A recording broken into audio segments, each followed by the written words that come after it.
One, we need to reform the global order. Africa, as we have already acknowledged, pays a higher cost of capital than any other on the globe, because global success, Mr. Chairman, it cannot be talked about in isolation.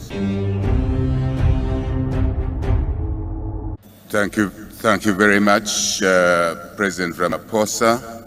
Due recognition to you, other BRICS leaders, excellencies, heads of state and government, and all the dignitaries that are here from all our countries that are present or represented, and other organizations, UN, fully recognized.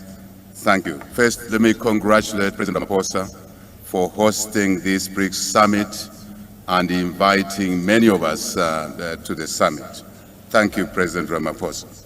I also wish to effectively and firmly endorse the importance of this summit in providing us with an enhanced opportunity to work with the BRICS countries to be able to support our developmental agendas in our individual countries, regions, continent of Africa, and elsewhere.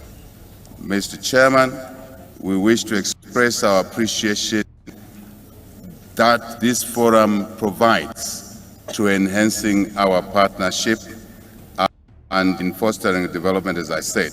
And because of the importance of this platform, Mr. Chair, I simply want to express what we believe are critical. As Zambia, Conheça countries, we see this as a rare opportunity to address the challenges we've kept on talking about for a long time and on many platforms.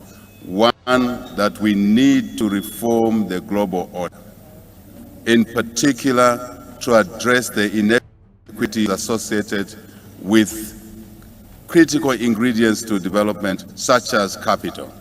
The cost of capital is what I'm talking about. Africa, as we have already acknowledged, pays a higher cost of capital than any other on the globe.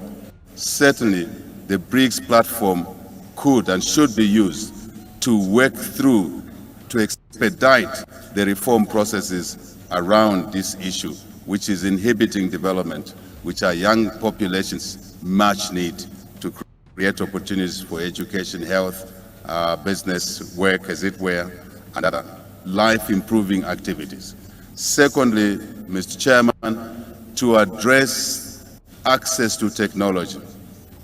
Access to technology so we can then engage in the genuine and mutually beneficial partnerships which we keep talking about all the time. Partnership that would deliver value for all our economies, our regions, continent of Africa, as well as obviously contribute to world global economic success, which is important, because global success, Mr. Chairman, it cannot be talked about in isolation.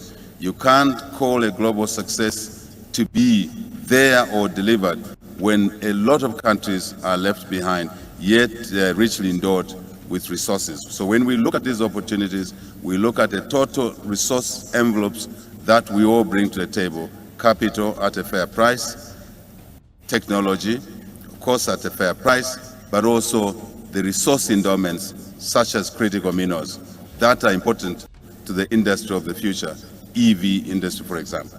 So one of the things, Mr. Chairman, that we would like as Zambia, as Conheça Africa, to endorse firmly is that as the BRICS nations look to enhance relationships with us in Africa and elsewhere, Asia, elsewhere, South America, the Global South, if I may say, we need to consciously agree that relationships must be structured in a manner that allows enhancement of domestic economic growth of those that are associated with the BRICS, and also using BRICS, Mr. Chairman, as an opportunity to correct the relationships that were structured wrongly with the old order. That old order, which we are now talking about reforming, we now have an opportunity under the BRICS platform to enter in those relationships in a reformed manner. That, for example, ensures that when we exploit resources, we must invest in value addition in the host countries where those resources are located.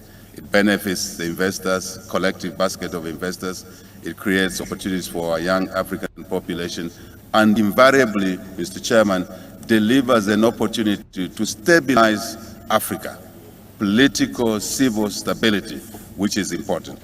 I want to conclude, in the interest of time, Mr. Chairman, to reiterate the fact that we now have an opportunity, once again, the globe has an opportunity once again with the BRICS platform to work together to realize the enormous opportunities within BRICS, Africa, Asia, South America, Global South, let's call it that, that would deliver mutual benefits for all our individual countries and, of course, the continent.